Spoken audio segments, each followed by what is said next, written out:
இயேசுவே உம்மை ஆராதிக்கின்றோம், எம் வாழ்வை உமக்கு அளிக்கின்றோம், உம்மை அன்பு செய்கின்றோம்.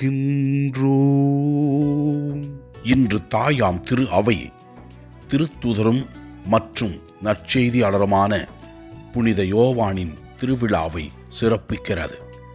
ஆண்டவரே, திருத்தூதர் யோவான் வழியாக நீர் செய்த நற்செய்தி பணிக்காக நன்றி கூறி உமக்கு ஆராதனை செலுத்துகிறோம். மேலும் இன்றைய தினம் எனது குருத்துவத்தின் அருட்பொழிவு நினைவு நாள். 24 ஆண்டுகளாக இறைவன் எனக்கு செய்த அனைத்து நன்மைகளுக்காக நன்றி கூறுகிறேன். ஆண்டவரே, நல்ல உள்ளங்களை நீர் எனக்கு கொடுத்து ஜெபிக்க உதவிய உமது கிருபைக்காக நன்றி செலுத்துகிறேன். பணி வாழ்க்கையிலே உதவி செய்கின்ற எல்லா நபர்களுக்காகவும் நன்றி செலுத்துகிறேன்.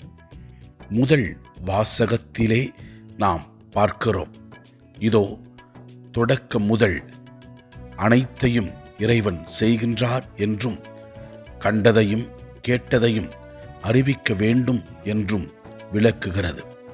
நற்செய்தி வாசகத்திலே உயிர்த்த பின்பு இயேசுவின் கல்லறையை யோவான் பார்க்கச் சென்றதை பற்றி தெளிவுபடுத்துகின்றது. அன்பான இயேசு ஆண்டவரே, புனித யோவான் வழியாக உமது நற்செய்தியை மக்களுக்கு நீர் கொடுத்தீர். அந்த நற்செய்தி வழியாக, இறை வார்த்தை வழியாக எத்தனையோ மக்களுக்கு நீர் ஆறுதலும் ஆசீரும் கொடுத்து கொண்டிருக்கிறீர்.